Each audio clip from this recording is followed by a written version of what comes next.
नमस्कार। आज के इस नए विश्लेषण में हम एक बहुत ही रहस्यमयी और सच कहूं तो रोंगटे खड़े कर देने वाली कहानी की गहराई में उतरने वाले हैं। The last voice note. ये सिर्फ कोई आम भूतिया कहानी नहीं है।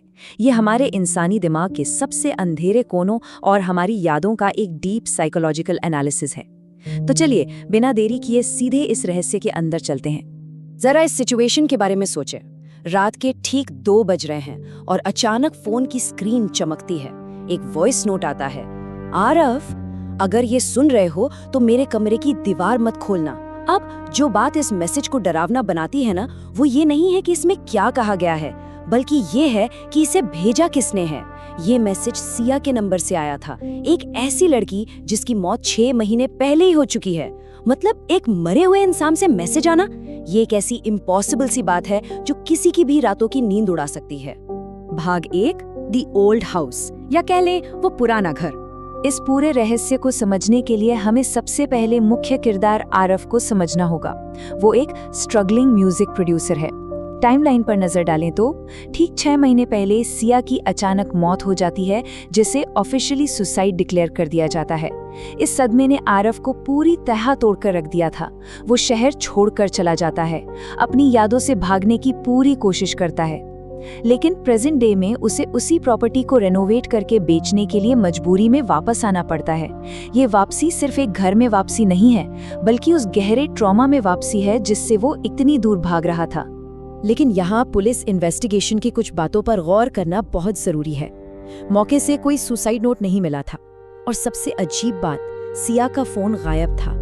सिया एक बेहद खुशमिजाज और जिंदगी से प्यार करने वाली लड़की थी, जिसे वॉइस नोट्स भेजने की बहुत आदत थी। उसका इस तरह अचानक सुसाइड कर लेना, ये एक ऐसा सवाल था जो कभी सुलझा ही नहीं पाया। सच कहें तो ये सुसाइड की थियरी शुरू से ही बिल्कुल गलत लग रही थी। भाग 2, दीवार के पीछे की फुसफुसाहटें।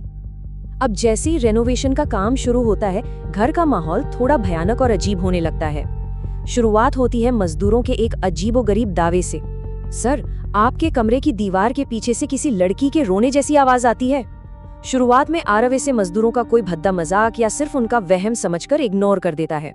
जाहिर है कौन इस तरह की बातों पर यकीन करेगा, लेकिन उसका ये भ्रम उसी रात टूट जाता है जब उसके अपने डिवाइस पर एक इम्पॉसिबल नोटिफिकेशन आता है। स्क्रीन पर चमकते इस टेक्स्ट को पढ़कर ही दिल दहल जाता है। उन्होंने मुझे मारा नहीं था आरव, मैं अभी भी यहाँ हूँ। और इसका टाइम स्टैम्प देखिए, रात के 1:13। ये कोई पुराना नेटवर्क में अटका हुआ मैसेज नहीं था जो महीनों बाद डिलीवर हुआ हो। नहीं, ये मैसेज ठीक 1 रात पहले भेजा गया था, और वो भी उसी घर के अंदर से।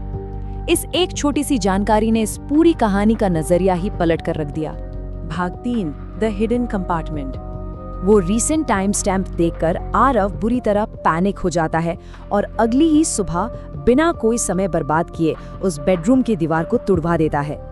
दीवार टूटते ही उसके पीछे एक छोटा सा छिपा हुआ कंपार्टमेंट निकलता है, जिसके अंदर किसी कोल्ड केस इन्वेस्टिगेशन की तरह कुछ सबूत मिलते हैं। सिया के कुछ पुराने हाथ से बने स्केचेस, एक पूरी तरह चकनाचूर हुआ मोबाइल फोन और एक रहस्यमयी बिना नाम वाली पेन ड्राइव। सवाल ये था कि ये सारी चीजें उस अंधेरी जगह पर क्या कर रही थी। जब आरव उस पेन ड्राइव को प्ले करता है तो उसमें सिर्फ एक ऑडियो फाइल होती है। शुरुआत में एक भयानक सन्नाटा होता है और फिर सिया की खौफजदा आवाज गूंजती है, अगर मुझे कुछ हो जाए तो समझना मैं खुद नहीं मरी। और तभी बैकग्राउंड से एक आदमी की भारी और गुस्से से भरी आवाज आती है, फोन बंद करो अभी। और ऑडियो अचानक कट जाता है। ये ऑडियो इस बात का पुख्ता सबूत था कि सिया के आखिरी पलों में उस कमरे में कोई और इंसान भी मौजूद था, जो उसके लिए एक सीधा और फिजिकल खतरा था। भाग 4, द बिल्डर कॉन्स्पिरेसी। अब ये इन्वेस्टिगेशन एक नए और काफी खतरनाक सस्पेक्ट की तरफ मुड़ती है, एक लोकल बिल्डर। घटनाक्रम को अगर हम जोड़ें तो पता चलता है कि सिया अपनी मौत से पहले एक पॉडकास्ट सीरीज पर काम कर रही थी, जिसमें वो इसी बिल्डर के गैर कानूनी कामों को एक्सपोज कर रही थी। इसके बाद वही एक्सपोज हुआ बिल्डर अग्रेसिव तरीके से उनके इस पुराने घर को खरीदने की कोशिश करने लगता है। इन दोनों कड़ियों को जोड़कर आरव को पूरा यकीन हो जाता है कि ये सुसाइड तो बिल्कुल नहीं है, बल्कि एक सोचा समझा मर्डर है। वो फैसला करता है कि पेन ड्राइव सीधा पुलिस को सौंप देगा। सब कुछ एकदम ट्रू क्राइम थ्रिलर की तरह बिल्कुल सही बैठ रहा था और हमें पूरी तरह गुमराह कर रहा था। लेकिन इससे पहले कि आरव कुछ कर पाता, घर की बिजली अचानक कट जाती है।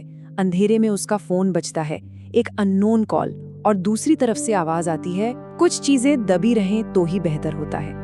और इसके तुरंत बाद दरवाजे की तरफ किसी के भारी कदमों की आवाज आने लगती है, ठक ठक ठक। ये पल पूरी तरह से एक होम इन्वेजन थ्रिलर में बदल जाता है। अपनी जान बचाने की हड़बड़ाहट में आरव उसी टूटी हुई दीवार के अंदर बने उसी छिपे हुए कमरे में जा छुपता है जिसे उसने सुबह तोड़ा था। भाग 5, द पैराडाइम शिफ्ट। उस घुटन भरे अंधेरे कमरे के अंदर अब तक की सारी थियरीज और सारे शक ताश के पत्तों की तरह ढहने वाले थे। अंधेरे में छिपते हुए आरव के हाथ अचानक एक चीज लगती है।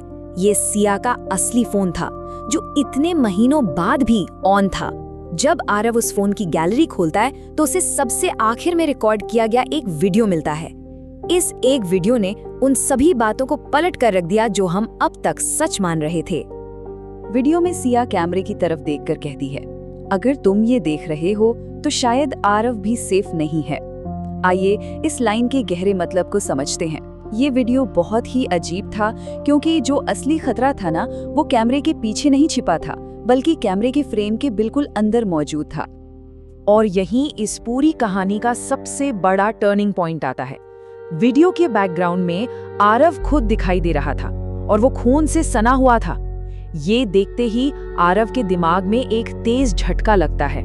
उसकी दबी हुई, भुला दी गई यादों का एक सैलाब अचानक वापस आने लगता है। सच्चाई एक बहुत ही भयानक रूप लेकर उसके सामने खड़ी हो जाती है। आखिर आरव को याद क्या आता है? कोई साजिश नहीं, कोई जानलेवा बिल्डर नहीं, बल्कि एक बेहद भयानक और हिंसक झगड़ा। चीखने चिल्लाने की आवाजें, जमीन पर बिखरा हुआ कांच और हाथापाई के बीच सिया का सीढ़ियों से फिसलकर नीचे गिर जाना। जो भी हुआ वो कोई प्री प्लान मर्डर नहीं था, बल्कि दो लोगों के बीच हुए एक भयानक झगड़े का एक दर्दनाक और जानलेवा एक्सीडेंट था। इसे साइकोलॉजी की भाषा में रिप्रेस्ड मेमोरी या ट्रॉमा इंड्यूस्ड एमनीशिया कहते हैं। ये हमारे दिमाग का एक डिफेंस मैकेनिज्म है। जब कोई घटना इंसान के लिए इमोशनली बर्दाश्त के बाहर हो जाती है ना, तो दिमाग उस भयानक याद को अनकॉन्शियस माइंड में गहराई में छुपा देता है। आरव का अपराध बोध यानी उसका गिल्ट इतना ज्यादा था कि उसके खुद के दिमाग ने उसे पूरी तरह से टूटने से बचाने के लिए एक पूरी नई झूठी कहानी गढ़ ली। एक ऐसी कहानी जिसमें वो खुद को निर्दोष मान सके।